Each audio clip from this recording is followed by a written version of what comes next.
ಬಸವಣ್ಣನವರು ಮತ್ತು ಶಿವಶರಣರು ಕಾಯಕ, ದಾಸೋಹ ಮತ್ತು ಸಮಾನತೆಯ ತತ್ವಗಳ ಆಧಾರದ ಮೇಲೆ ಮಾನವತಾ ಧರ್ಮವನ್ನು ಸ್ಥಾಪಿಸಿದರು.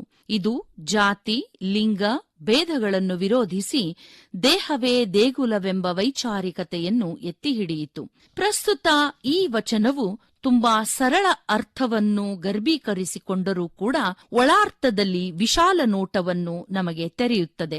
ಪರಚಿಂತೆಯಮಗೇತಕಯ್ಯ ಅಂದರೆ ಇತರರ ಚಿಂತೆ ಮಾಡಲು ನಮಗೆ ಯಾವ ಮನೋಸ್ಥಿತಿಗಳು ರೂಪಿತಗೊಂಡಿವೆ. ನಮ್ಮ ಚಿಂತೆ ನಮಗೆ ಸಾಲದೆ ವ್ಯಕ್ತಿ ತನ್ನ ವ್ಯಕ್ತಿಗತವಾದ ನೆಲೆಯಲ್ಲಿ ತನ್ನ ನೋವುಗಳನ್ನು ತಾನು ಅನುಭವಿಸುವುದರ ಜೊತೆಗೆ ಆ ನೋವಿನ ಮೂಲವನ್ನು ಸಮಾಜದ ಮೇಲೆ ಹೇರುವ ಮನಸ್ಥಿತಿಯನ್ನು ಬಸವಣ್ಣನವರು ಸೂಕ್ಷ್ಮವಾಗಿ ಖಂಡಿಸುತ್ತಾರೆ.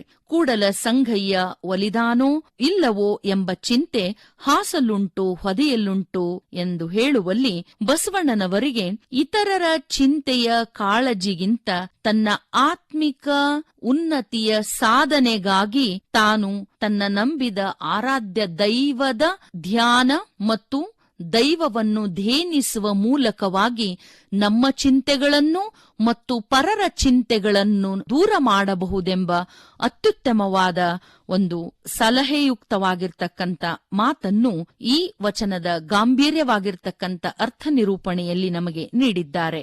ಬಸವಣ್ಣನವರ ಇನ್ನೊಂದು ಪ್ರಮುಖ ವಚನ ನಿಮ್ಮ ನಿಮ್ಮ ಮನವ ಸಂತೈಸಿಕೊಳ್ಳಿ, ನಿಮ್ಮ ನಿಮ್ಮ ತನುವ ಸಂತೈಸಿಕೊಳ್ಳಿ ಎಂದು ಹೇಳುವ ವಚನವು ಕೂಡ ಇದಕ್ಕೆ ಪೂರಕವಾಗಿರುವ ವಚನವಾಗಿ ಪರಿಗಣಿಸಬಹುದು. ಬಸವಣ್ಣನವರ ಈ ವಚನ ಪ್ರಮುಖವಾಗಿ ಪ್ರಸಾದಿ ಸ್ಥಳದ ವಚನವಾಗಿರುವುದರಿಂದ ಶಟಸ್ಥಲಗಳಲ್ಲಿ ಭಕ್ತ, ಮಹೇಶ್ವರ, ಪ್ರಸಾದಿ, ಪ್ರಾಣಲಿಂಗಿ, ಶರಣ ಐಕ್ಯ ಎಂದಿವೆ. ಇವು ಮನುಷ್ಯನಲ್ಲಿರುವ ಸ್ಥೂಲ, ಸೂಕ್ಷ್ಮ ಕಾರಣ ಶರೀರಗಳಿಗೆ ಸಂಬಂಧಪಡುತ್ತವೆ. ಭಕ್ತ, ಮಹೇಶ್ವರ ಸ್ಥಳಗಳು ಸ್ಥೂಲ ಶರೀರವನ್ನು, ಪ್ರಸಾದಿ, ಪ್ರಾಣಲಿಂಗಿ ಸ್ಥಳಗಳು ಸೂಕ್ಷ್ಮ ಶರೀರವನ್ನು, ಶರಣ ಐಕ್ಯ ಸ್ಥಳಗಳು ಕಾರಣ ಶರೀರವನ್ನು ಹದಗೊಳಿಸುತ್ತವೆ. ಇವು ಆ ಕಾರ್ಯವನ್ನು ವಚನಶಾಸ್ತ್ರವು ಅಥವಾ ಶಟಸ್ಥಲ ಸಿದ್ಧಾಂತವು ಅಥವಾ ಶಿವಾನುಭವ ಎಂದು ಹೇಳುತ್ತದೆ. ಈ 6 ಸ್ಥಳಗಳಗನುಗುಣವಾಗಿಯೇ ಬಸವಣ್ಣನವರ ವಚನಗಳನ್ನು ನಾವು ವಿಂಗಡಿಸಬಹುದು. ಪ್ರಸಾದಿ ಸ್ಥಳ ಲಿಂಗಾಂಗ ಸಾಮರಸ್ಯದಲ್ಲಿ ಮಹತ್ವದ ಪಾತ್ರವಹಿಸುವಂತದ್ದಾಗಿದೆ. ಪ್ರಸಾದಿಯ ನಿರಹಂಕಾರ ಭಾವದಿಂದ ಸಮರ್ಪಣಾ ಭಾವ ಸಹಜವಾಗಿ ಮೂಡುತ್ತದೆ. ಪ್ರಸಾದಿಯ ಮುಖ್ಯ ಲಕ್ಷಣವೇ ಗುರು ಲಿಂಗ ಜಂಗಮಕ್ಕೆ ಎಲ್ಲ ಪದಾರ್ಥಗಳನ್ನು ನಿಸ್ವಾರ್ಥವಾಗಿ ಅರ್ಪಿಸುವುದಾಗಿದೆ.